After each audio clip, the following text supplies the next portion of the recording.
I'm using the Fatso compressor sometimes as a warmth filter, like a dynamic high frequency limiter. So I can go into that and just boost the high end, and I just push it back down. And so I pretty much end up with what I had frequency wise, but it's a different color. It's a different density, and I really like doing that.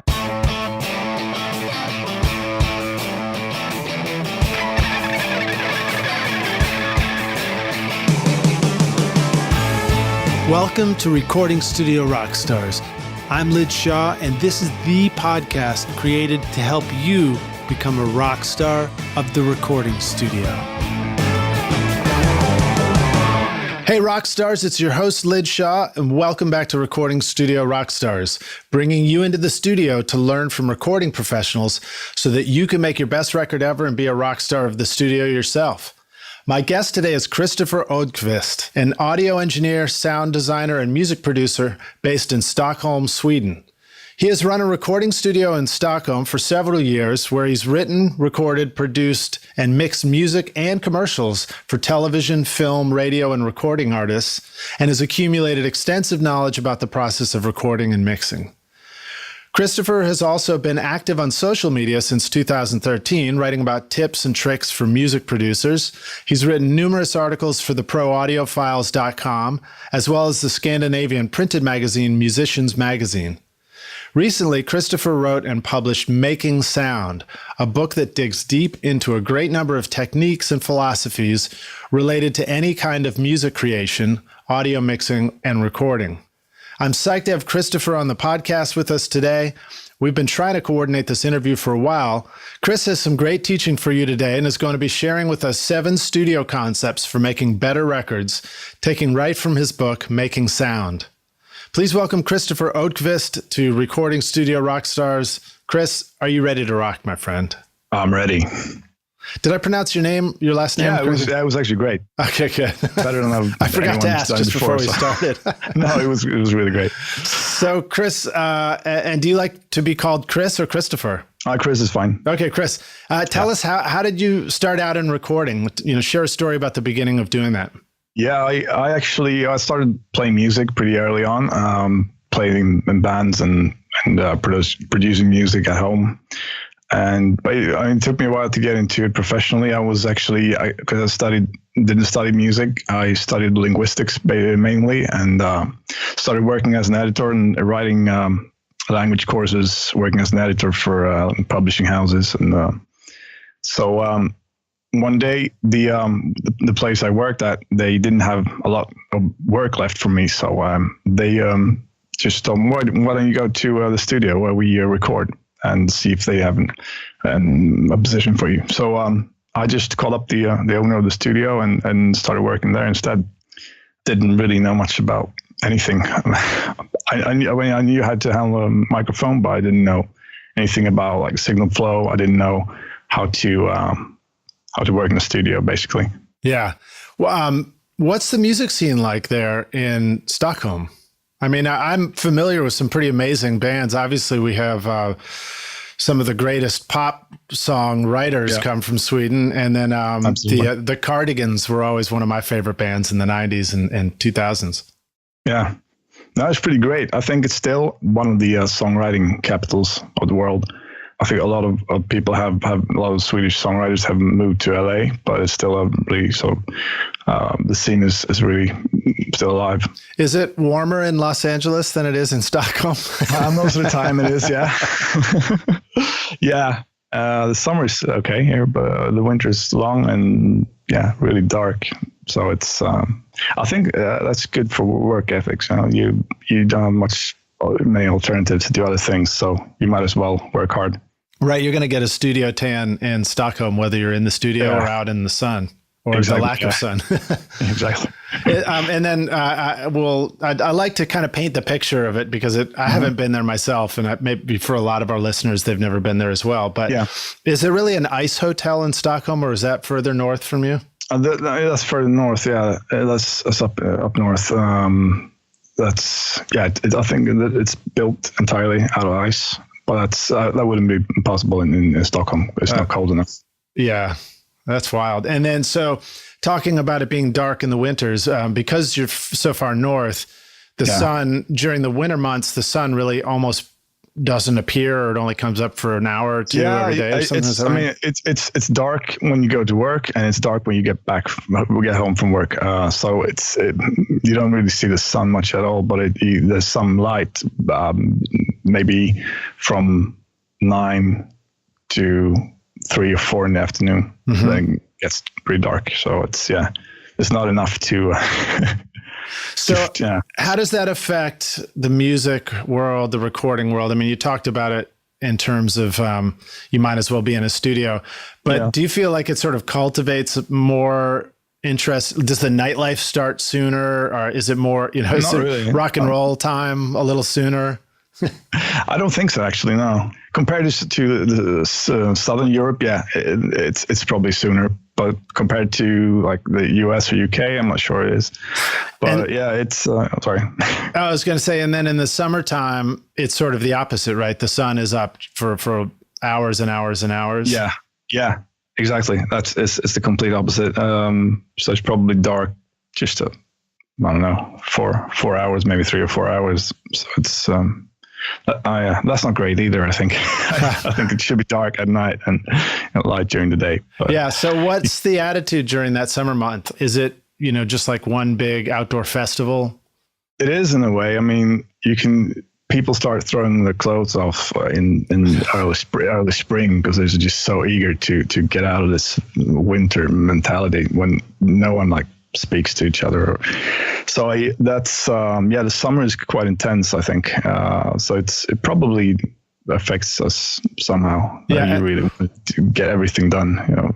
And what month is that for you, or months? What the summer? Yeah. starts? What are the summer months? It's probably June, July, and August. Okay. All right. So same here. Yeah. Sometimes May and a bit of September as well, but now May has been really cold. So hopefully we'll at least have 3 good summer months. But that's the thing. Like if the summer is really bad, then you have a long winter ahead of you. So it's it's really important to have a good summer, I think. All right. Well, I refer to our listeners as the Rockstars, as you may know. And Rockstars, you heard it right here on Recording Studio Rockstars. Get over to Sweden in June, July, and August because they're taking their clothes off and the sun never sets. Absolutely. Sounds like a cool place to be. Everybody's ready to listen to music. Yeah. Go ahead. No, but I think also, the part about songwriting and that it has a lot to do with the people can study instruments in early on, and it's basically free of charge or very cheap. So I think most of my friends studied some kind of instrument or singing early on. For a few years at least. So that helps, I think, culture. So tell us about getting into a studio yourself. I mean, bring us up to speed a little bit on your experience in the recording studio. Yeah. So I started working in the first studio in the old town, Stockholm, like a really old building from the 17th century, I think. And it was called Internet Sound, which was probably a really cool name back in 1998, less so in 2007. Amazing that they had internet in the 17th century there. It's pretty great. Yeah. I was thinking the same. So I worked there for a while, quite a few, at least a few years, but I really didn't know much about studio work. So eventually I went to audio school to learn that stuff, to start my own studio. Cool. And then you mentioned in your intro that in around 2013, you started writing about music. So tell us a little bit about what you've been doing with that and working with the pro audio files. Absolutely. I was working in the studio and I just came up with a few little ideas for production or mixing, and I've been reading a lot, and I was in Gear Sluts probably like 3 hours a day for a long time. Wow. In the dark, no less. Yeah, exactly. And I came up with some stuff that I hadn't seen anywhere, so I thought it might be cool to just start writing about that and see if people like it and want to hear it, read it. So I started a little blog on my website, and nobody could really find it. So I wrote maybe 5-6 blog posts, and I got maybe 3 subscribers. So I I tried, social media. I tried Instagram. That was pretty hard to get followers for me, but Twitter, for some reason, it worked really well. I think that format to write really like short tips, people responded really well. So that grew pretty quickly. And then Dan from the Pro Audio Files contacted me because he read a retweet somewhere and just he asked me to start writing articles for the Pro Audio Files. Great. Which I did. And that was. Dan's a super cool guy, and the proaudiofiles.com is a great resource for learning recording tips. Absolutely. Well, so Chris, I like to ask our guests to share an inspirational quote to kick off the podcast. Have you got anything you'd like to share with us? Yeah, I've got a Winston Churchill quote, actually, which I really like. It's success is walking from failure to failure with no loss of enthusiasm. And I think that's applicable to the audio work we do, because I don't know, I like to fail a little bit every day to keep me on track. That's very cool. Can you read it to us one more time? Yeah, sure. Success is walking from failure to failure with no loss of enthusiasm. Yeah, I like that. Winston Churchill was known for some pretty great quotes too. I thought you were going to give us a twist on, didn't he have a walk softly, but carry a big microphone, something like that? Yeah, it was a big stick. Yeah, maybe that was it. Yeah. Yeah. So many like audio versions of those ones.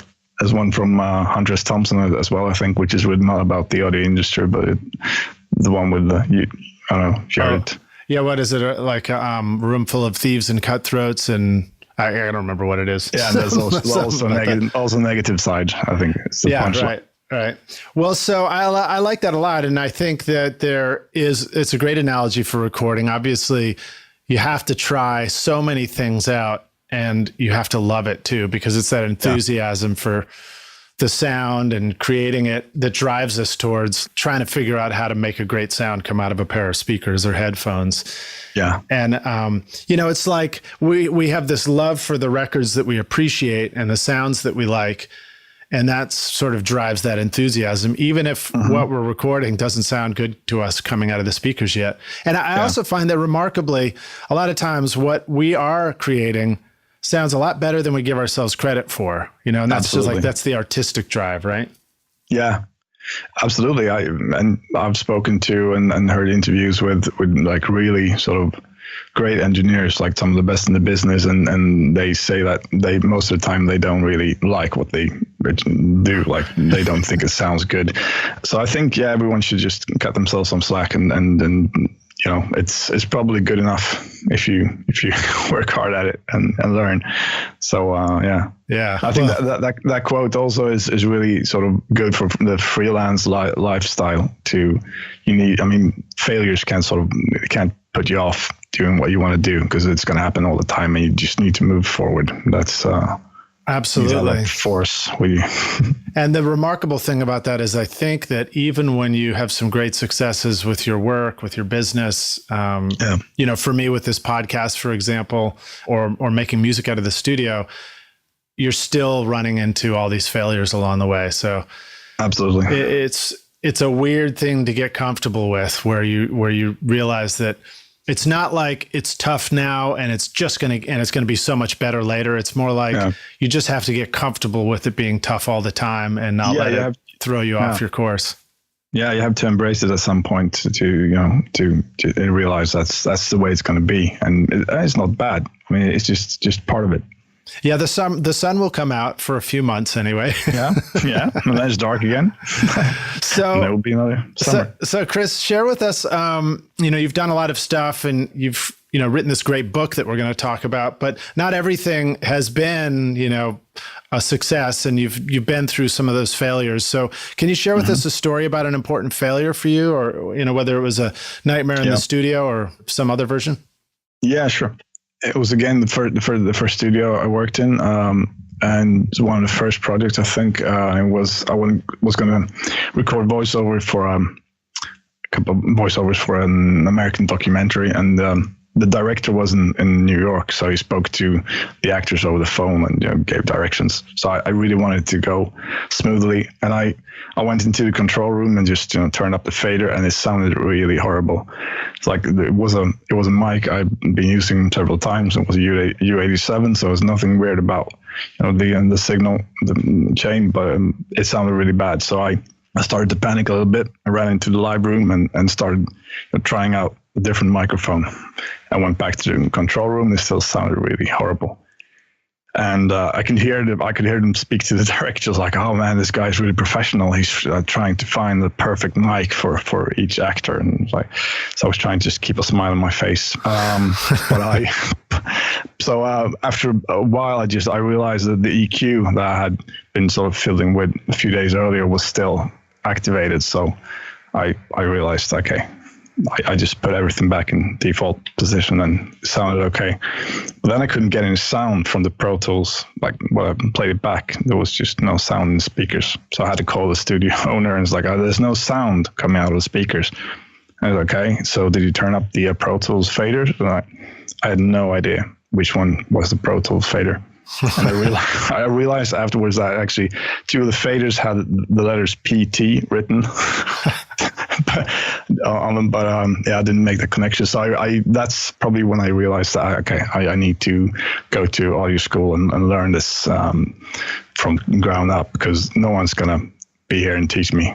I not lied, but I think I made it sound like I knew what I was doing when I got the job. So I couldn't really, confess that I had no idea how to work a console.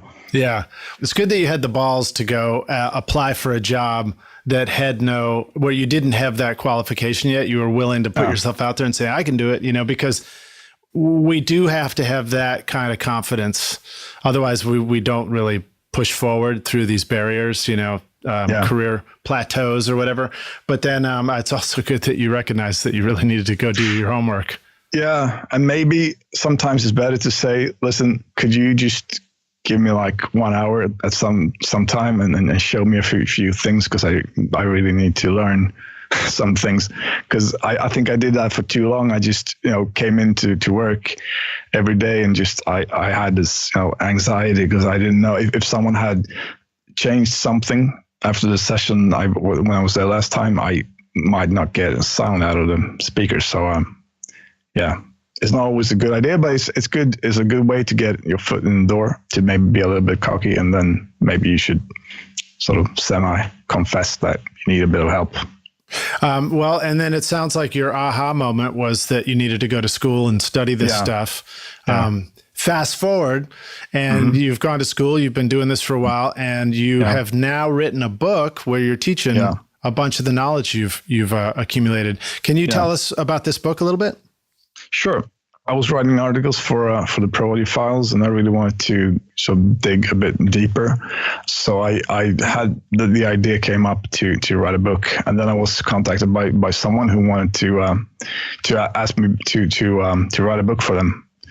And I wasn't really interested in that deal, but that gave me sort of confidence that people might want to read it. So I started working on it, and I got burnt out physically and mentally, because I've been working so much for like 5-6 years, and I had 2 kids almost at the same time I started my own studio. So it got a bit too much for me. So the writing was actually something. It was a way to stay in the audio business or audio work without being in the studio, because I was out of the studio for a pretty long time. So I did that. So I started writing the book, and things just basically fell into place kind of quickly. I knew what I wanted to write. The project that I've done that has, I've never worked so fast in my life. I think I couldn't have done it that way now. I think it was just the right time. I had all these ideas in my head, and I couldn't really be in the studio. So I just wanted to sort of get them out of my system. So I wrote them down. Oh, okay. So you basically took a break from the studio and just focused on writing the book. So that's exactly. great. Sounds like a songwriter, just going off to a cabin to write songs. Yeah. Yeah, that was pretty much what it was. So, and I had no idea if people were going to buy it or read it, or whether they would like it or not. But it's so it's been really great. So I would describe it a little bit as a collection of cool concepts from the studio, right? Mm-hmm. And that's even a better title. I should have titled this episode "Cool Concepts," right? All right. Well, there you go. You come around. Yeah. Sometimes you come around with the better idea later. So tell us. We've got a list that you'd like to share with us today, Sure. and let's go through that. And then Rockstars, I'll tell you about a link we've got where you can get. We've got a little extra something for you here in a moment. But you have 7 studio cool concepts for making a better record from your book, Making Sound, that you wanted to share with us today. Should we jump in and go through those? Yeah, sure. Okay, wonderful. Let's do it. Yeah, I'll tell you what. Let's try it like this. I'll read to you the title of it, and then you can respond, because I think I know the ones you shared with me. So Rockstars number 1, Chris was going to teach us tips for using lo-fi microphones. Very cool concept. Yeah, I really love cheap, well-built, colorful gear, which I guess everyone does. And I started going through eBay a few years ago, just trying to find really cool old microphones. And there's a lot of them that you can get that are really kind of cheap. Audio Technica, I think 635A, and there's like a lot of sort of green bullet type military microphones that are really cool, and a lot of old Russian microphones that you can get for next to nothing. And I think that's a really cool tool to have, like for color. And one thing is it might be too colored. And when I say lo-fi, I mean it has sort of like a sort of restricted frequency response, or a lot of harmonic distortion that you wouldn't normally find in a more modern hi-fi mic. But they can be really cool for doubling vocals to get it to cut through and give it a lot of character in a mix. You might not want to use it for the main lead vocal, but you can too, obviously. Then another thing that I really love doing is if you turn off one of your studio monitors, and you can mic up one of the monitors with a really colorful mic. Nice. And use it as like as a plugin, as an effect. And especially I think like virtual instruments, they really benefit from a bit of air. So and this gives them a bit of realness to them. And that's a really cool thing to do. So you would take, let me say that back to you. So if you had some virtual keyboard or something like that, a Wurlitzer, you would play that through the speaker and then put a microphone in front of your studio monitor and re-record that onto a muted track so that you can, exactly. It now has the tone of the speaker on it. Yeah. It has the tone of the mic. So, I've even done crazy things like you swing it like a lasso, and you get sort of like Leslie tremolo thing. But you have to be really careful not to hit the monitor or something else, because you might damage something. But it can be a really cool effect. Quite extreme, but it's quite cool. That's great. And also, it's not really a lo-fi microphone, but I think I love other like cheap, colorful gear. You shouldn't overlook guitar pedals for other things than synths and guitars. You can use it for mixing vocals or whatever. That's something I really enjoy doing. Nice. Yeah, I like doing that. So you run the vocal back out through guitar pedals and back into Pro Tools or whatever you're recording on. Yeah, and ideally you should use a reamp box and DI, but I think you can experiment with just going through the pedals. Sometimes it sounds cool. So now, Rockstars, the reason why Chris mentions the reamp pedal and the DI is because guitar pedals are low high impedance signal for a guitar pickup to be running through, and the output of input of your computer is a low impedance, high level. So you have to convert it down. So you sort of convert it through the DI, through the pedals, and back up again. So cool tip. I mean, you'll get some distortion and change the high end of the frequency response if you don't do that. But that can be cool too. All right, groovy. So is that it for tip number 1, or you got more? Yeah, I think so, yeah. Okay, cool. So tip number 2, Rockstars. This one is tips for using transient designers creatively. I'm excited to hear what you got for us on this one, Chris.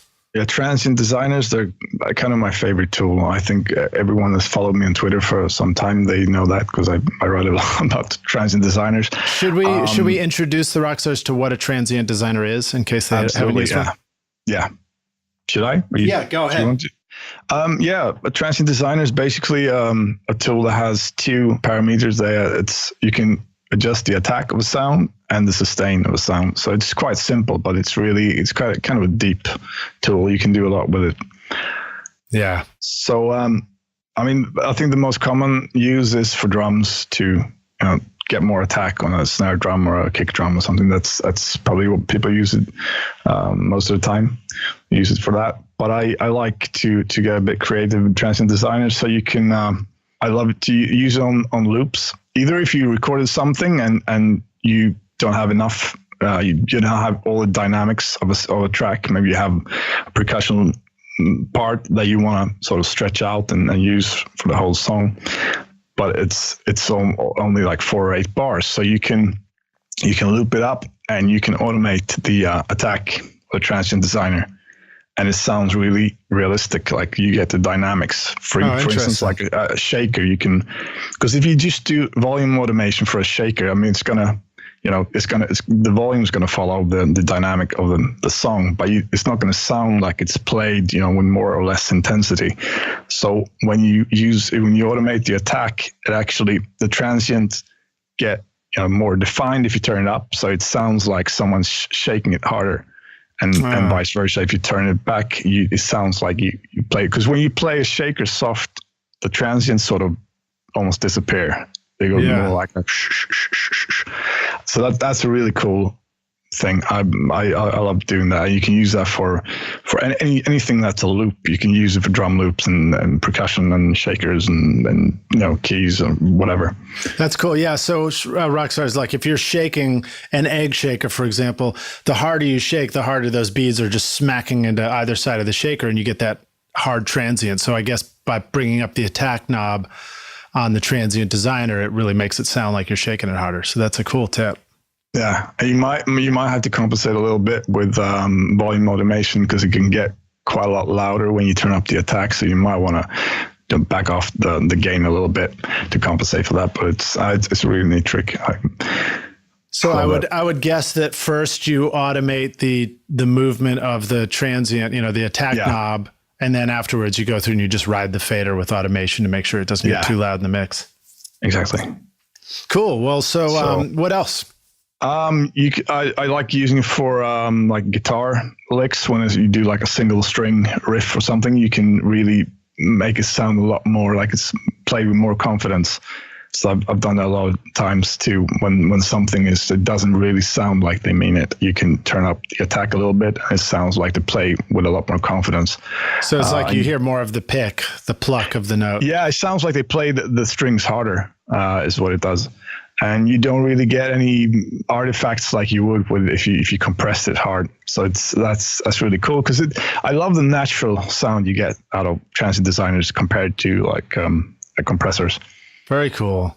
I like that. And I think that's a great tip too, because a lot of the rock stars listening to this are probably also dealing with, lackluster tracks at times and trying to figure out how to take a mix that maybe doesn't have energy in the tracking, but make it sound like it has it in the mix. So that's a great tip.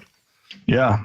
And then I like to use them to clean up like a bad sounding room, or if you want a room to sound smaller, you can back off the sustain and it tightens up everything. And it's good for the vocals if you have like a bad echo. That's really good.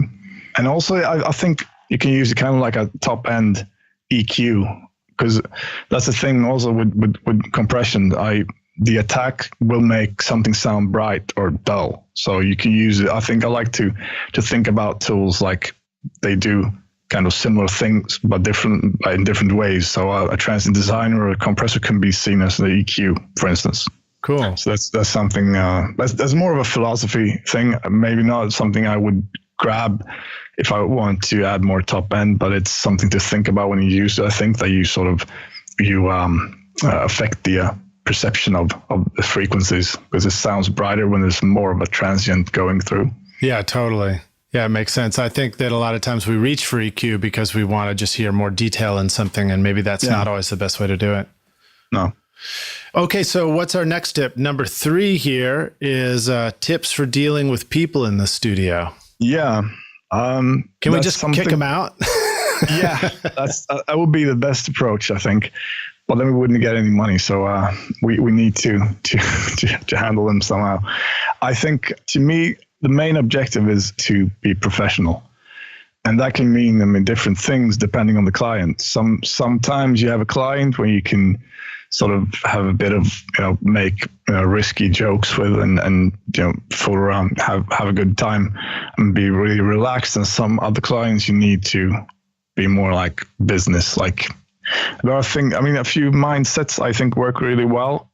Like you need to show them early on that you're interested in the project and you're interested in the clients, that you really want to put your soul into it.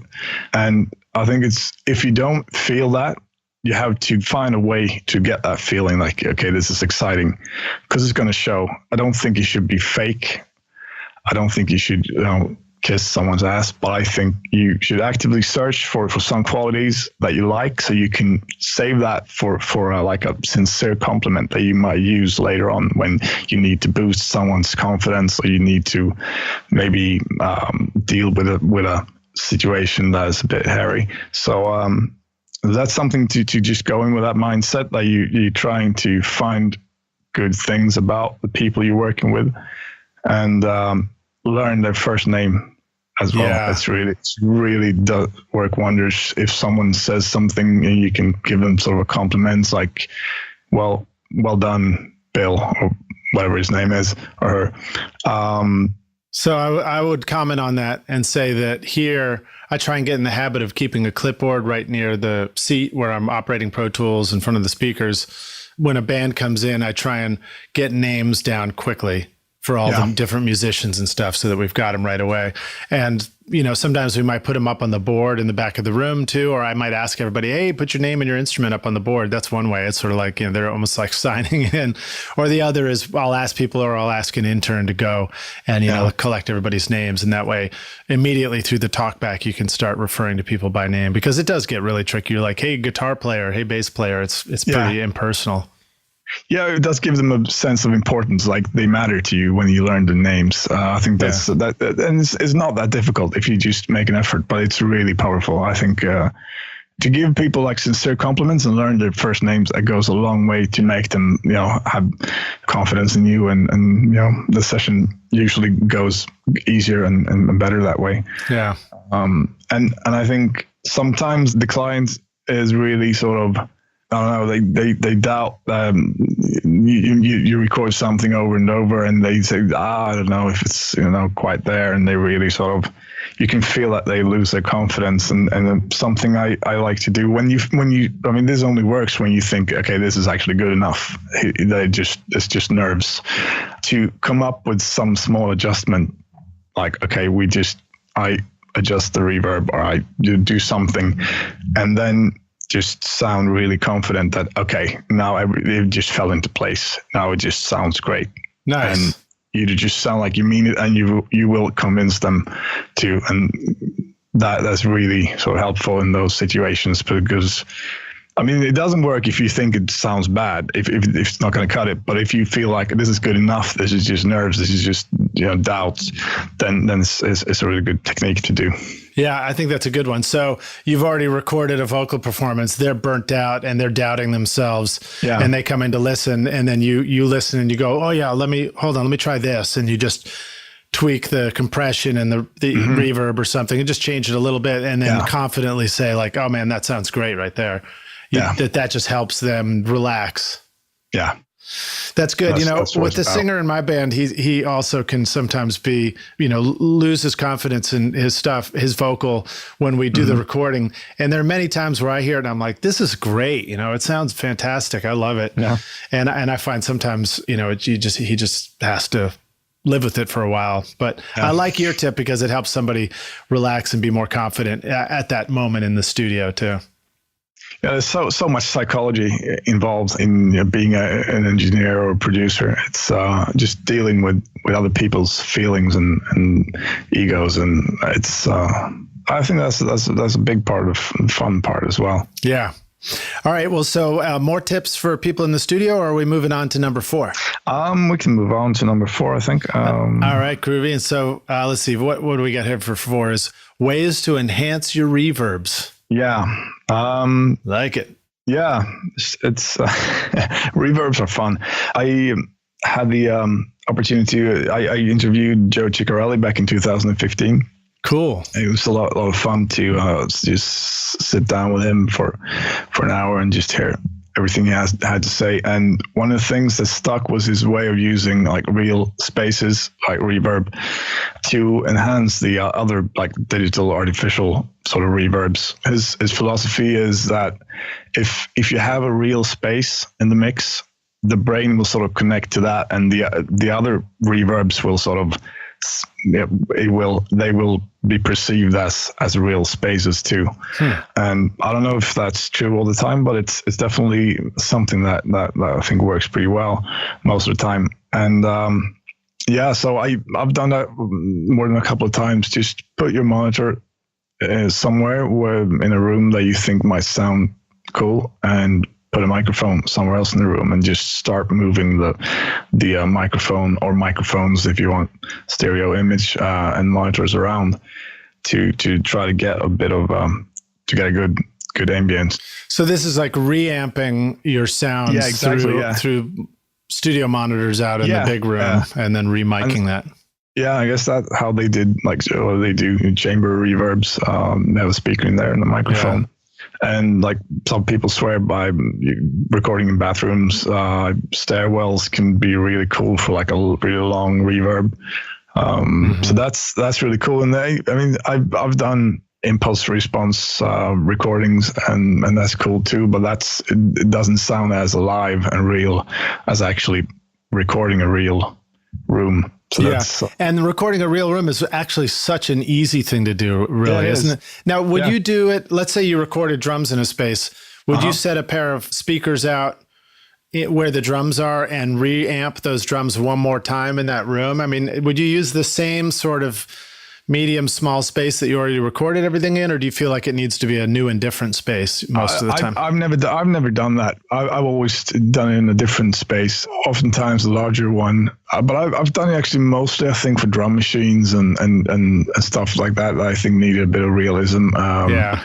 But you can definitely do. I know some people use like big PAs for the drums and record those to get like a really big sound. So there's a number of ways to do it. So Rockstars, I'm going to throw an idea out at you too, because if we're working out of our home studios, for example, and we've sort of got the spaces we've got, but don't feel like that limits you. So for example, if you took a laptop and a small interface and a single speaker with you, a self-powered speaker, and then I guess you'd need power. So that's the only tricky thing. But you went to some building where they had a big echoey room or just interesting spaces. If you could just plug in and run a mic out there and sort of play tracks through the speaker and just re-record them. Yeah, you have to be quiet and don't talk while it's happening. But that would be an easy way to just go collect ambient sounds to put back into your record later, which could be a really effective and cool way to do it, and fun. Yeah, that's what it's about. I think some things you do, they might not matter that much in the end in the mix, but if it's fun, it's gonna give you energy to keep going, and I think it's gonna serve the song or the mix or production well if you have a good time, if you can experiment, and absolutely. I like that. All right, cool. So what else?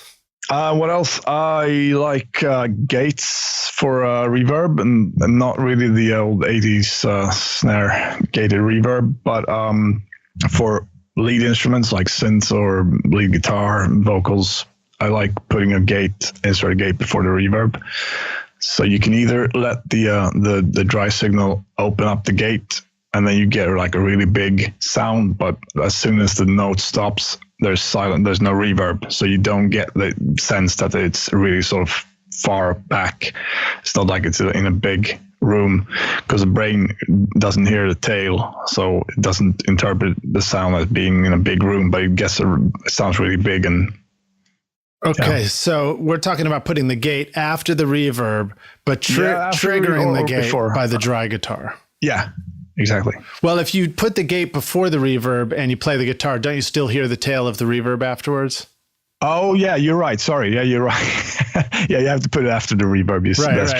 That's true. But it's cool. And I like the idea of maybe putting one before the reverb where maybe the quieter notes don't have reverb. And when you dig in and smack on the guitar chord, all of a sudden it opens up and you get a reverb hit too. So that could be a cool effect. That's another sound. Yeah. No, that's good that you pointed that out. You need to put it after the reverb. But yeah. But you would put the gate after the reverb. Yeah. But you would side chain the gate with the guitar, the dry guitar from before the reverb, so that when you play the guitar note on and off, that gate will open up on and off, and so it'll let the reverb through at max, but then it'll go away really quickly. Exactly. Yeah.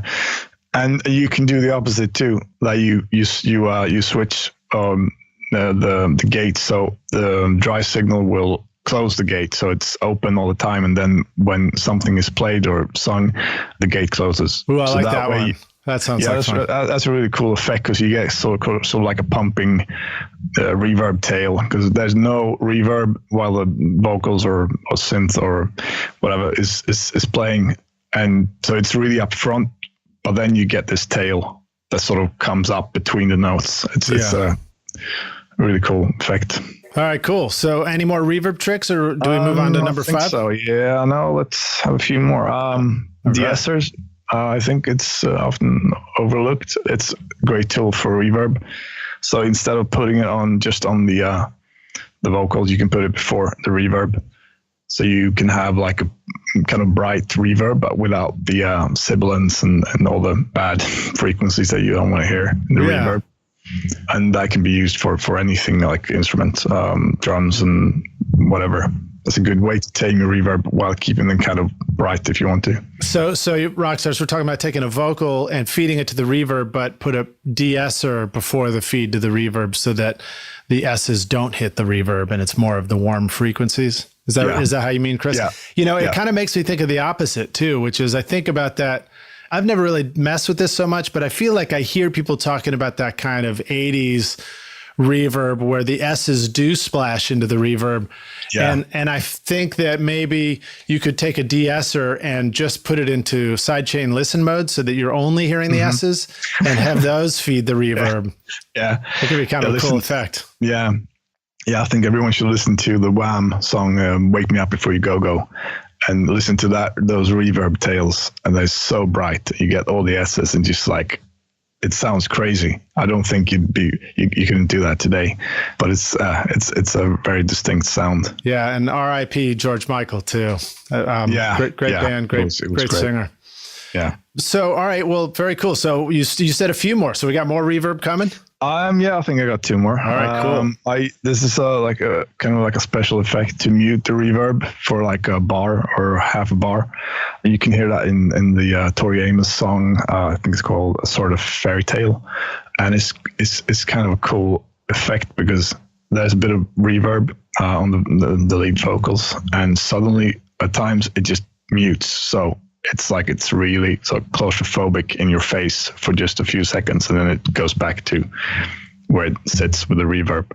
Cool. And which one was that? Which reference do we have for that?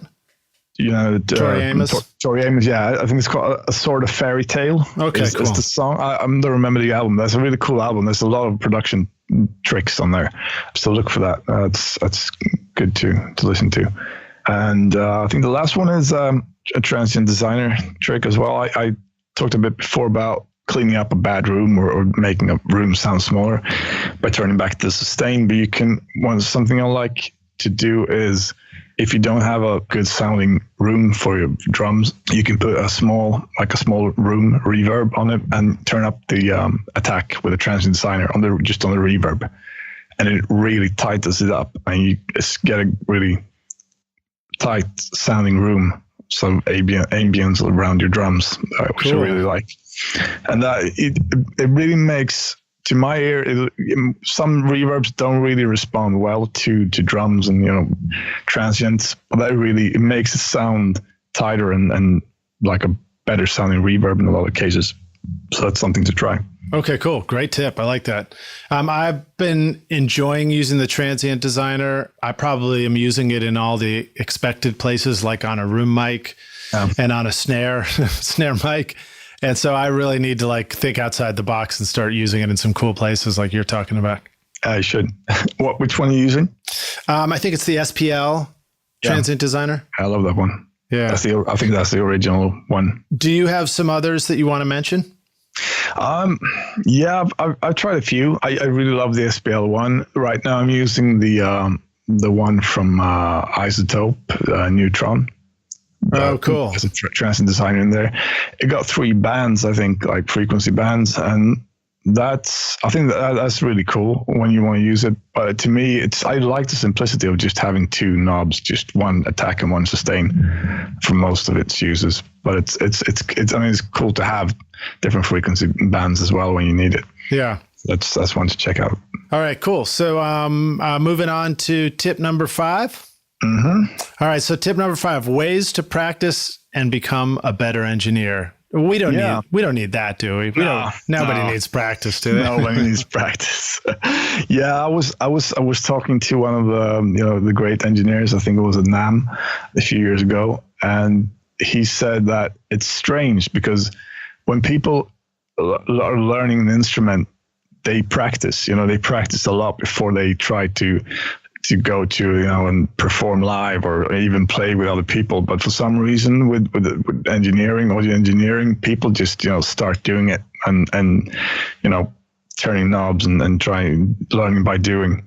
And I think that's a valid way of learning, to just do it. But I also think it's good to practice sometimes. There are a few ways to do that.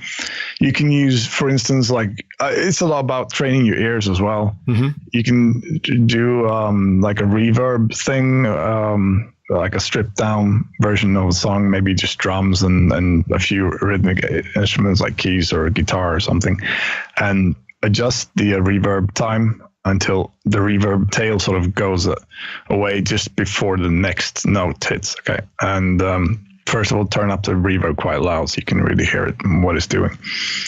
And then just start messing with the pre-delay so you get like a dry every note that hits. It's actually kind of like the gate thing I was talking about, but you do it with a reverb time and pre-delay instead. So you get like a dry sound when the note hits, and then you get the reverb tail comes in and it dies just before the next note hits. Yeah. So you get to sort of pumping in time with the music. Yeah. That's something that I think is cool to just experiment with. Maybe when you're not, in the middle of a mix, because I find that sometimes when I'm doing a mix, it's like an intuitive process. It's hard to really, start trying out things. I want to do that when I'm not mixing, so it can sort of become part of my palette and my arsenal or whatever. I think that's smart. And I think that it's a great analogy talking about how as a musician, you would practice, and then play gigs. Yeah. So why in the world would we not be doing that as engineers and producers? But also when you're sort of messing around with stuff and practicing, on the one hand, you could try and take notes, but on the other hand, I sort of feel like just the more you mess with your tools, the more you instinctively know what knobs to grab and where to push things to get a certain feel to happen in your mix. And so that's why you want to have that kind of, vocabulary with your tools when it's time to actually do a mix where, time, the clock is ticking and all that. But one last comment, and I'll turn it back to you. There was when Kevin Killen was on the show, he was telling a story about working with Glyn Johns. And he said Glyn had a mix up on the console, and he said, watch this. And he pulled it down and he put it back up really quickly. And he put the faders in almost the exact same spot. And they listened and it sounded different. And he was like, wow, that's where you realize that every time you balance stuff together, you're creating something new. And so like the practice gives you that repeated practice at balancing and putting it together and just quickly assembling stuff into a new sound. So I like that concept. I think that's a great tip. Yeah. I think it will serve you well if you take the time to practice sometimes. And you can do the thing I told you about the reverb. You can do the same thing with compression, just with the attack and release, and also do like listening exercises, ear trainings kind of stuff. Ear training, yeah, exactly. That's what I'm talking about. So if you turn up the like in a full mix, if you have the reverb and you turn it down until you basically cannot hear it that much, and you mute it, you try to hear when it's muted and when it's back. And if you can't hear the difference, just turn up a bit. And you do that, and you gradually you can have the reverb like quieter and quieter, and still sort of hear what it does to the mix. Yeah, and I think that's a great way to do it. When I went to audio school, I think the first assignment we got was just listening to noise, like white noise in different frequencies. We did that for 2 days. I think it was in the dark, outside, sitting in the snow, sitting in the ice. There's no sun. There's white noise in your ears all day long. But great vodka. Yeah, only five students out of 30 made it back. Yeah, no, that's brutal. It wasn't fun, but I mean it's good to get a mindset that you need to sort of just do that as well. The really sort of hard stuff to learn to discern between frequencies and it helps, I think. And also like EQ, I like talking about EQ without using an EQ, like move the mic around and see, because if you want something to be brighter, okay, where can I find that brightness from the source? Where can I put the mic to get those frequencies? I think an easy one to practice on Rockstars is acoustic guitar. Yeah. Is such a difference between where you place the microphone in front of an acoustic guitar, whether it's stringy and bright or boomy, and too much low end. So that's a good place to start. The voice is great too, because you could just walk around in front of your own mic. Yeah, but that's the thing. I find that when you have like a session and you have a lot of people there maybe, and you have all the psychology going as well. You need to keep everyone comfortable, and you need to get a good vibe. There's not always time to do all that experimenting, and they pay, maybe if they pay you hourly as well, you can't really use their time for that. So that's something that's good to do when you're not in a session, to just try and move microphones around and find like what you like and what you don't like. Instrument. That's something that's always great to do. And you can usually find a friend or another musician who's happy to be in the studio with you doing that and getting a little more studio time. Yeah. All right, cool. So moving on to tip number 6. Mm-hmm. This one is using pre-emphasis and de-emphasis. It sounds so technical, man. What are you talking about? Tell us what you mean. Pre-emphasis and de-emphasis, that's something that we used when it was all analog tape. So basically what the engineers would do is you would boost the high end before going to tape, and then you hit tape, and then you attenuated those same frequencies. And that way, a lot of the hiss, because the hiss mainly lives in the high end, the high frequencies. So you would get rid of a lot of the hiss and end up with the same frequency response of the thing you were recording. So that's where I think where it came from. But you can do that if you have something that sort of naturally attenuates the high end. I'm using the Fatso compressor sometimes as a warmth filter, like a dynamic high frequency limiter. So I can go into that and just boost the high end, and I just push it back down. And so I pretty much end up with what I had frequency wise, but it's a different color. It's a different density, and I really like doing that. So you can do that if you have something that will roll off some top ends. So try to compensate before going in and see what happens to the sound. So and maybe even something as simple as an EQ plugin, and then a compressor plugin, and then another EQ plugin after that, and boost on the way in and cut it again on the way out or something. Absolutely. You can do, I mean, most people, maybe they would do that with sidechaining, but I think you should try it like that as well. That you find, you boost some frequency, maybe in the low mid, in the low end, where you really get the compressor to pump the way you like. And then you put an EQ after the compressor and just attenuate those frequencies. So you don't end up with a frequency bump, but you get the compressor to work in a really cool way. Another thing is distortion. You can boost before distortion to find the sweet spot where the distortion really breaks up in a cool way. And then you just take those frequencies down afterwards, after the distortion.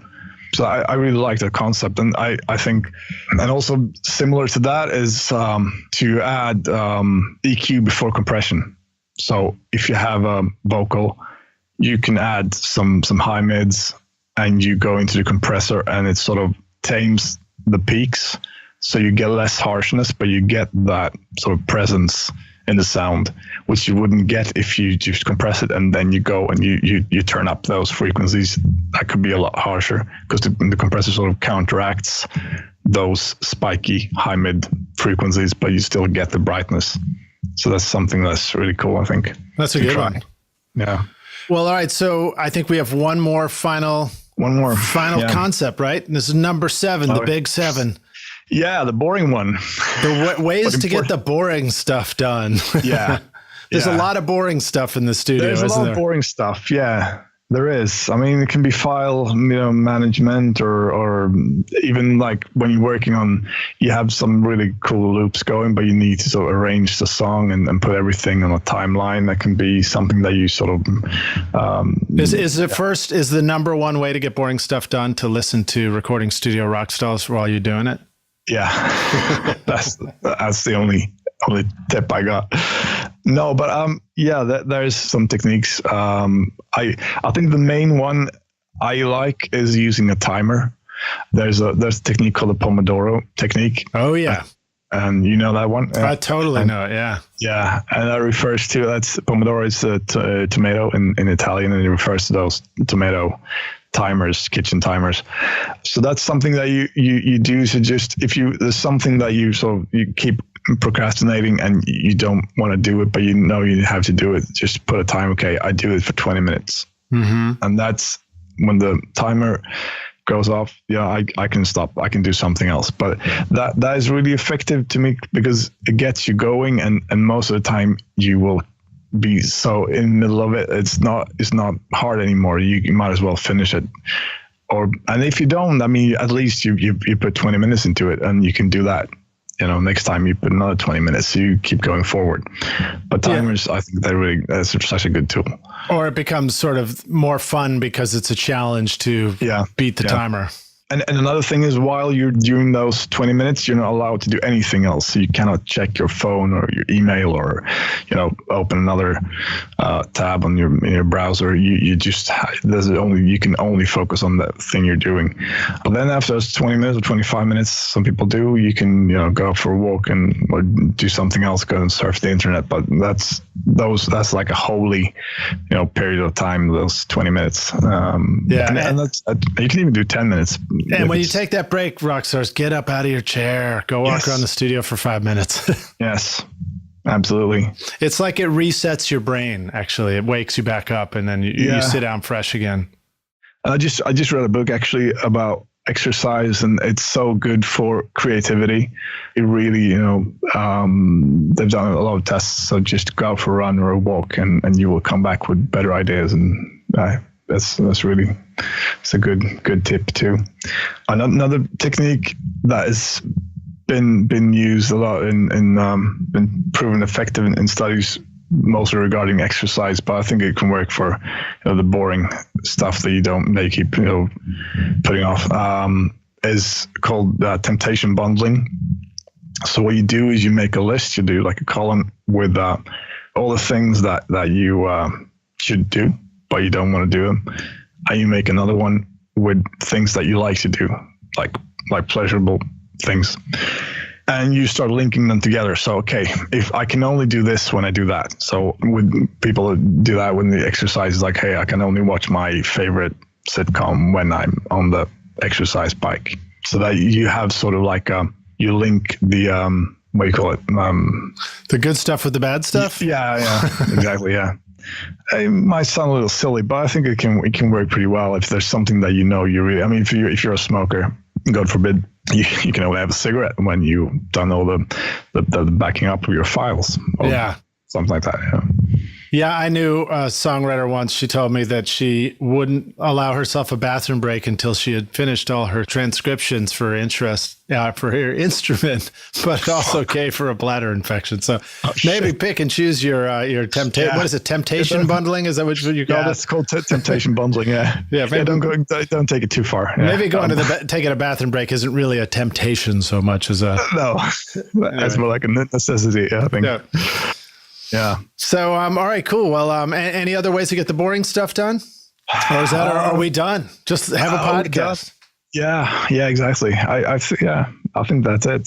Well, that's great, man. Great. I love all those tips. And just for a quick recap, Rockstars, we had tips for using a lo-fi microphone, tips for using transient designers, tips for dealing with people in the studio, ways to enhance your reverbs, and ways to practice and become a better engineer, and using pre-emphasis and de-emphasis, and then ways to get the boring stuff done. A great collection of stuff. So feel free to bookmark this. Oh, go ahead. What do you got? I've got a bonus tip. I think something that's worth mentioning. I really like doing the arranging a song, or like doing kick drum patterns and those sort of things on different speakers than the ones I'm mixing on. I found out that because it's so much easier if you listen through like a kitchen radio, like a small speaker, it's so much easier to hear the kick drum pattern is too busy, or the bass, it's just there's too many notes, or needs something there,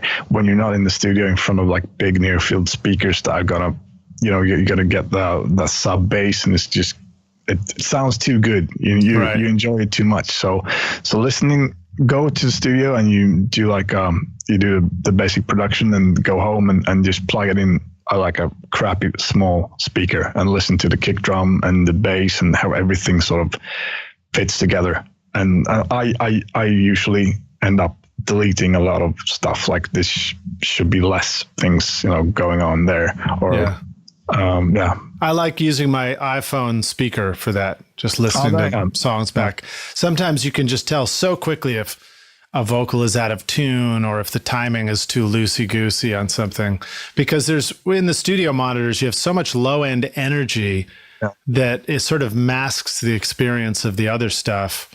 Literally, you don't hear it because it's being masked sonically, but also I think energetically it's being masked by this other energy. And, so the small speakers just strip it of all that stuff, and they're like, well, here's this part of the music. Is this still making sense up here in these frequencies? Yeah, absolutely. Because I remember like when I played in the band, and every time you went to a studio and they played they played it back to you, it's like, oh, it sounds awesome. It sounded so great. And then you got home, you had a CD with you, and you listen at home, and it's like, it was so disappointing, because you get really, so it's masking the bad stuff, because it fills up the room with sound, and it just feels good in your body, but it's you can't really hear what's going on unless you're used to working in a studio. Cool, man. Well, thanks so much for sharing those tips. Now we've got a cool freebie for you, a bonus to the bonus. Chris has been kind enough to set us up with an excerpt from his book, Making Sound. And I have set that up for you so you can download that for free at rsrockstars.com/making sound. If you just go to that link, you'll see the page there. Pop in your name and email, and I'll email you the excerpt from the book so you can check it out and start reading it now and get some more cool insights from Chris. Cool. Yeah. Groovy. Well, Rockstars, we're going to take a break here. Chris, thanks for being with us. We'll come back in a moment for the jam session. Before we do, just a reminder that you'll find links to all the stuff we're talking about in the show notes for this episode. If you're on your phone, just click through on your podcast app. You should see it right there. And again, that excerpt, the free sample of Making Sound, will just be a link you can click with your finger right now and go get signed up for that. And we will see you guys in a moment for the jam session. Hey everybody, it's Lid Shaw, and I want to thank you so much for listening to this episode of Recording Studio Rockstars. I really appreciate you, and I really appreciate your time. And as a way of saying thank you, I've created a special mix tutorial just for you, Rockstars, totally free, called the Mix Master Bundle. With it, you get over 2 hours of detailed videos watching over my shoulder as I mix a song in my studio. Plus, I give you the free ebook that explains how I recorded the tracks. And you get downloadable multi-tracks so that you can practice your mixes, including the Pro Tools session file, using nothing but stock plugins in Pro Tools, all of which you would find in any other DAW, whether you're on Logic or Studio One or Reaper. Maybe you're struggling with trying to improve your mix technique, or maybe you just simply don't have access to multi-track files or can't record a full drum set in your studio. I wanted to give you a chance to create your own mixes from full drum kit, bass, and guitars recorded in my studio. The song is called American Winter, and it's off my instrumental record Skadoosh, and it's all available for you totally free right now. All you need to do to get it is text Mix Master Bundle to 33444, and I'll send it directly to your email. Again, that's Mix Master Bundle with no space to 33444, or you can go directly to mixmasterbundle.com, enter your email, and I'll send all the files directly to you. Thanks so much, Rockstars. We'll see you guys in the jam session. Cheers.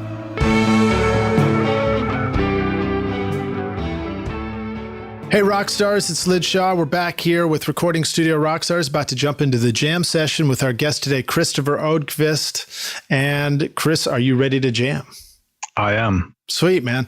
When you started out in recording, what was holding you back? I think what was holding me back was not really being part of a big community, like not knowing enough potential clients. I mean, I've been playing music for a long time, but I had to sort of try to grow my circles and to attract clients. Yeah, that was something that was hard at first, because I started from pretty much zero. Like didn't have anyone that I knew would want to come and record or want to mix their songs. And so what was your solution to that? How did you find people like that? I think I started out on the internet, joined like Facebook groups, and I got my first clients through that. And then a little bit by word of mouth. And sometimes, I knew some other engineers and they were busy. So they referred their clients to me. And so, yeah. And then suddenly some, people started calling me up. I had no idea how they found me, but they do after a while. So That's you great. need to try every way you can. You just got to jump in and get started. It's like, just go out into the playground in kindergarten and start meeting the other kids. Exactly. Yeah. That's a good analogy. I guess the first thing is figuring out where the playground is, which is in your case was Facebook. Yeah, because I mean, I think a lot had to do with I had kids at the same time, so I didn't really have a lot of time to go to parties and meet people in person. So I had to start out going through the internet and trying to find people there. Yeah, that's good advice. All right, now how about some of the best advice you received?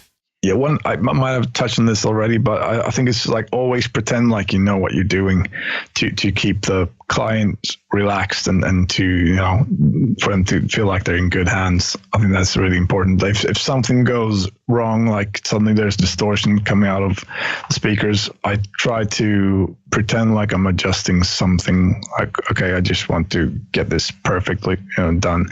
And most of the time they don't know any better. So then, without being condescending, but I think that's in both your and the client's interest to feel like everything is going well. So that's something. Well, it's sort of like project confidence, so that the client, they sense your mood and they'll feel more confident if they feel like you're feeling confident. And if it's really obvious that something is going wrong, I mean, it's then they can tell that you're, trying to mask it. Obviously, you be honest about it. But if there's something like you think I can probably sort this out in 5 minutes, I just need to figure out what the hell is going on. You can just, okay, I'm just want to, adjust something here, and they can take a break or whatever. Yeah, sometimes I apologize to my clients in advance. I tell them, oh, by the way, if I look like I'm freaking out, nothing's wrong. That's just the way I look normally. And then they're like, oh, okay, I don't have to worry about it then. Great, thanks. I'll go back to having coffee.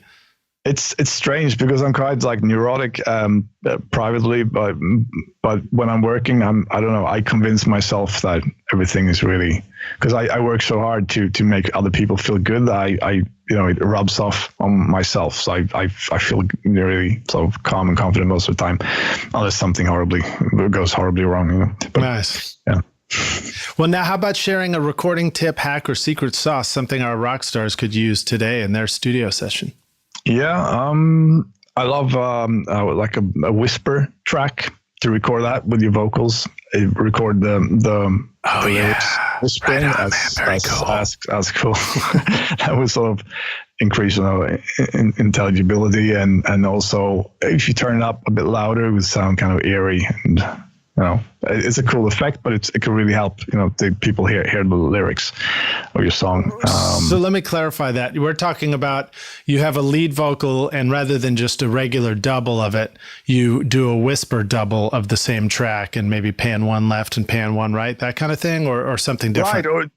No, it's pretty much what I'm saying. And you don't need to pan it. You can just sort of, I think sometimes it works better to just keep it pan the same way as the other. So you can't really tell them apart. It's just something that sort of enhances the lead vocal. Yeah. That's a cool thing to do, I think. And also, like, people say get it right at the source, and I do believe in that. But I think when it comes to recording vocals or any kind of voice recordings, most people don't have like 20 plus microphones in their mic locker. So you can't always find the perfect microphone for each voice, but you can move it around. You can, I think that's, if you point it, just change the angle a bit. If you want more low end, you can sort of angle it a bit down towards the chest, and if you want more nose, you aim it at the nose, or you can get a bit off axis if it's really sort of a bit harsh or sibilant. So yeah, that's something else. Something I don't really ever see anybody doing. I don't really do it either, but we probably all should be doing it, is going out there and just having somebody sing and then just move our ear around in front of them, and listen to how the voice sounds different. We would do that with an instrument, but I guess we probably typically assume that would be a little weird to duck your head around in front of somebody while they're singing. But I mean, it would probably be very informative. Yeah. Some people use the earplug trick. You put an earplug in one ear and you just, you pretend that the other ear is the microphone, and you just move it around and you find the sweet spot. I'm too lazy for the earplug. I just stick my finger in the other ear. Yeah. I've never used an earplug either, but Just don't stick your finger in the singer's ear. That might be a little bit awkward. That'd be weird. All right. So now what about a favorite hardware tool in the studio? Something that you sort of, or something you just want to turn people on to, something that makes sessions better? I really love analog saturation, and it can be expensive and it can be cheap. I use a Fatso compressor, the modified UBK Fatso, and it has really nice high-end saturation. But also I like using, I have a few small analog tape machines, like 2 tracks, which are not very expensive, but they for instance, the Revox A77, it sounds really good. If it's well maintained, it sounds brilliant. And it's a lot of fun to have like bass or drum bus through it. And you can even use it for mastering. And it really brings something to the music. Now, is this a 3-head tape machine? Does it have a play head as well as a record head, or is it a single head? And you have to do you have to rewind it and then transfer it back in, or can you bounce it off the tape and right back into Pro Tools? You can bounce it off the tape. If I understand you correctly, you can adjust for the latency between the head and the play head, and you can do it in real time. So you can listen to, which is really cool. You can just have record the bass and listen back at the same time in your mix, and just turn it up so you can get more saturation and distortion on the bass while you listen to the mix. It's cool. A lot of fun. That's cool. So that's sort of critical to understand, Rockstars, is that if you can record to the tape player and play it back at the same time, then you can do it in real time while you're listening to your song play. You can be bouncing something off that tape and hearing the return of it. And if you wanted to hear the return of the tape in sync with your tracks, then you would have to take that original sound that you're sending to the tape machine and either, I don't know if the DAW would latency correct for you, or you would have to, I think you would have to probably just shift it back in time early. Yeah. But then, if your tape machine won't do that, if it's, let's say it was a cassette deck and you wanted to just record it to the cassette and then rewind it and play it back in, well, the timing might not be perfect. So it might be tricky on drums, but it could sound really cool as like a loosening effect. Or if you doubled it against the original, it could be a great way to create like a chorusing, flanging effect or something like that. Yeah. And it's just so much fun to work with tape, and they're really easy to maintain. They're not like the Studer 24 track machines. So, and they don't cost a lot of money. So I think that's cool. Something that, cool. Yeah. Well, now how about a software tool? Anything you're excited about? You want to tell the Rockstars about? Yeah, a bit boring maybe, but I like transparent EQs. I use the FabFilter Pro Q2. That's probably the plugin I use the most. Got a great interface and just sounds good. And also I'm kind of in love with the Muke compressor from Klanghelm. It's like a 3-in-1 tube compressor, and I use it on far too many tracks at the moment. It's a really cool sounding one. Yeah, and it's cheap as well. It's really well priced, so that's something to check out. In fact, I would say, Rockstars, it's what is it, MJUC or something like that is the model. Yeah, it's MJUC, yeah. Klanghelm. And it's just about the most compressor you can get for the least amount right now. So great tip. We'll add links to this stuff in the show notes so you can click through. Yeah, and it has a separate distortion knob as well, so you can use it without compression, just use it for saturation, and it sounds phenomenal. Yeah. Yeah, great. All right. Now, how about a resource for the business side of doing this? I mean, you've been doing this for more than a hobby. Is there some online tool you want to tell people about, or just some advice? I don't really use any apps like that. I use Gmail, and I subscribe to the zero inbox philosophy, because I used to have like 1,200 unopened emails. You go through them. It's like, okay, I'm going to get to that later on, and it sort of piles up. So I always keep an inbox at 0, and I label everything. That's important. Everything that has something to do with work, I label. So that's a really good way, I think, to do it. I have one label called action, which is something I need to take action to finish, like an idea for a video, tutorial, or whatever. And then I have like a reference label, some information that I might need in 2 years' time. So that's something I really sort of, I like. And these are label folders within Gmail where the emails are going. Yeah, exactly. You can label, like it's not like I guess it's like a separate folder, but you can label every email. So you can find them by going into that category. You can find all the reference or action or whatever you want to call them. And that works really well for me. Because that was something that happened before. And I was like something, okay, I really want to do this, but I don't have time right now. And I just let it be, sit in my inbox. So now I can I can open it. Or a lot of times I send myself an email if I have an idea for something, and then I can label that so I can find it later on, because you think you will find it, but then like after 4 weeks, there's so many emails coming in and you're not going to find it. So labeling, and I think every email service has something similar that you can use. I like the labeling thing. I don't always use it because sometimes I'm like, when am I going to go back and look at that stuff? But if I have a specific project I'm working on right now, and a lot of emails are coming in from different places and they're all relevant, then I find if I label it, I can go look at that and I'll see, those different relevant emails. So it's helpful like that. But that's a good tip. Trying to keep your email inbox down to 0, which is tricky to do. They can use temptation bundling. So you have to go in and check all the labels, like what have I left to do, and And then Rockstars, there is one other tool in Gmail too. You can select old emails, and then you can just hit the archive button, and it essentially just like puts them out of sight. So you can kind of clear out your inbox that way, but not have them be deleted. In case you want to search. You look at them then. Well, I search for old emails. I'll go search for something, and so I find that's pretty handy. But there's a lot of times where I can't find it, and so it's tricky. Well, now how about a organizational tip for us? Is there, Gmail's great. Do you use any other online tools for organizing or staying organized? Yeah, I use Dropbox a lot.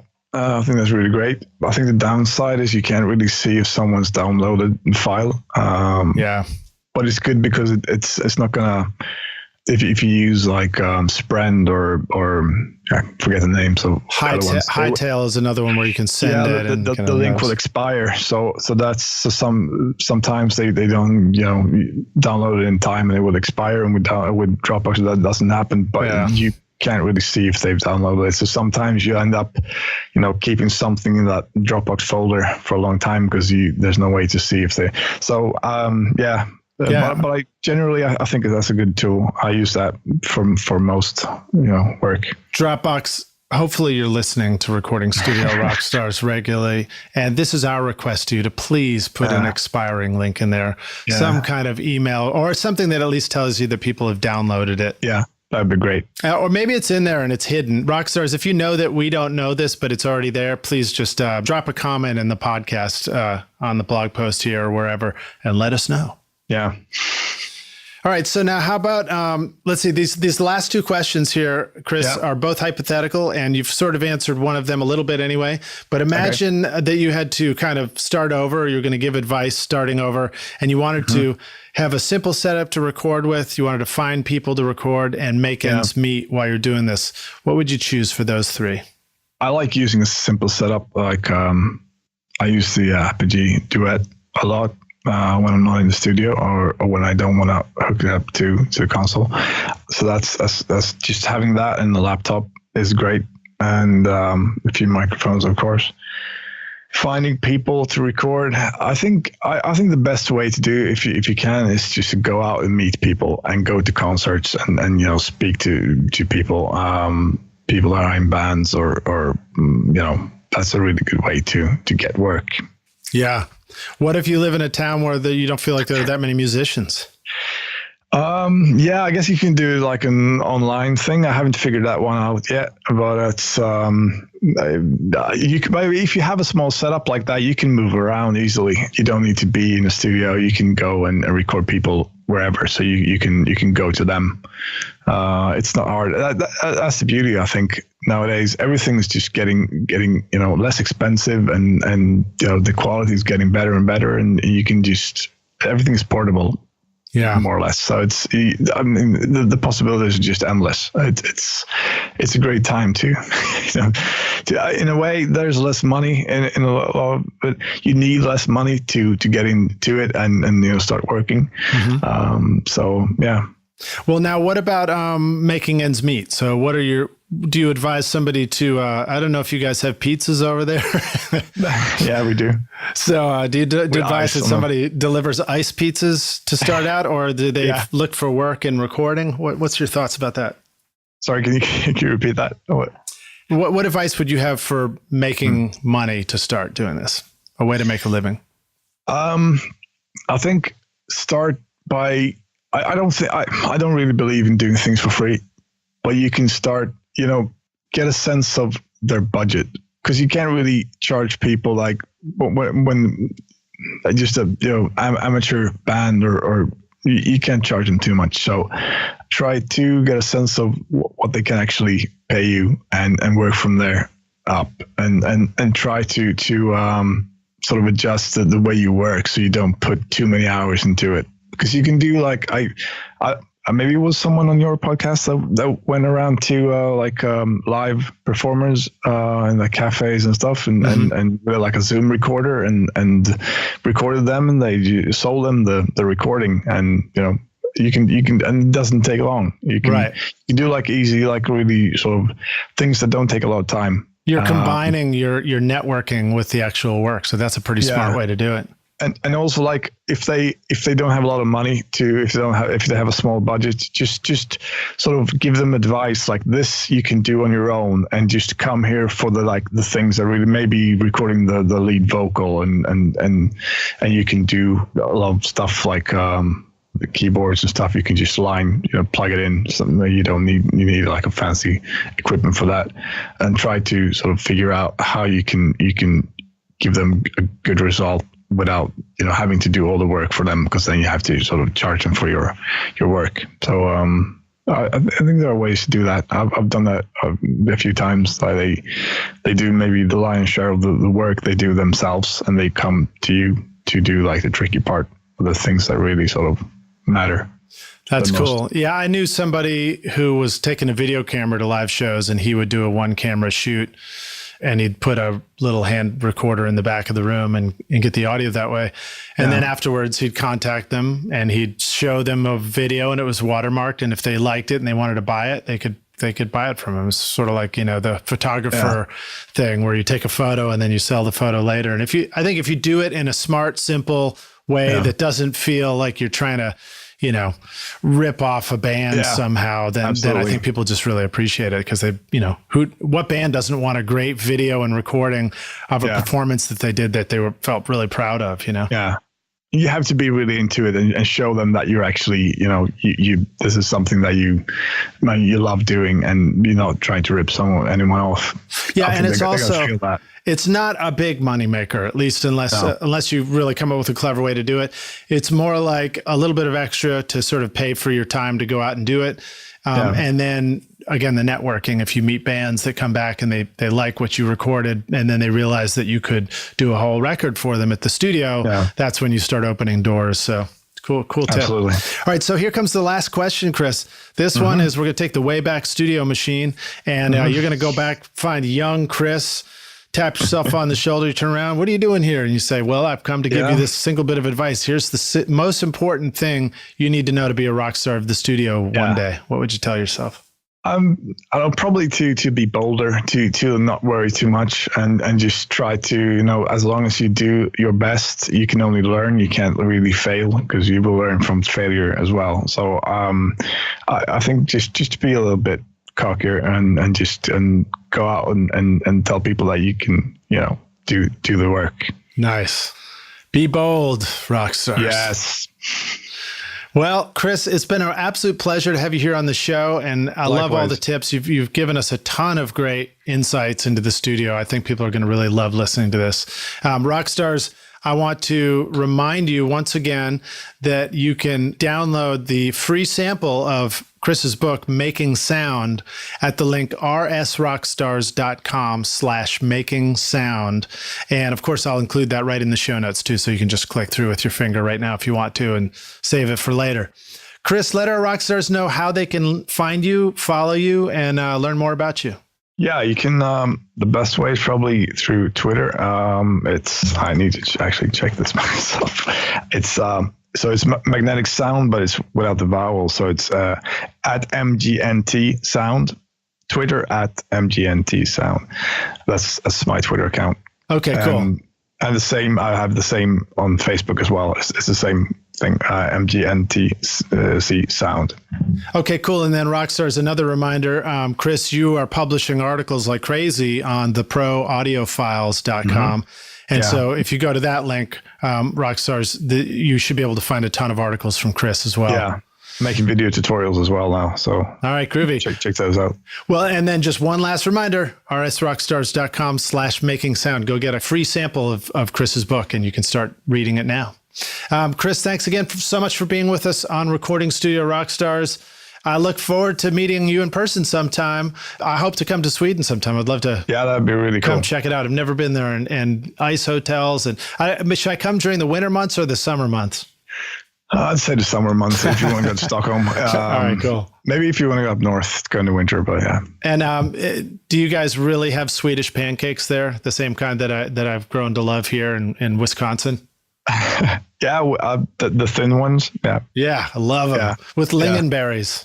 Oh, yeah. Yeah. Oh, groovy. Awesome, Chris. Right. Well, thank you so much, man. I look forward to meeting you around the studio. Yeah. Cheers, man. Thanks. Cheers. Thanks so much for listening to Recording Studio Rockstars. If you enjoyed the show and want to help make it better, please leave a rating and review on iTunes to help reach more people. You can click directly over to iTunes or go to recordingstudiorockstars.com/review for an easy explanation. And if you want more free content, all you have to do is text RS Rockstars to 33444. Again, that's RS Rockstars to 33444, and I'll keep you in the loop with articles, videos, and podcast updates. And I'll let you know about any upcoming giveaway offers, all totally free. Thanks for listening. I'm Lid Shaw, and this is Recording Studio Rockstars. Now, go make great music.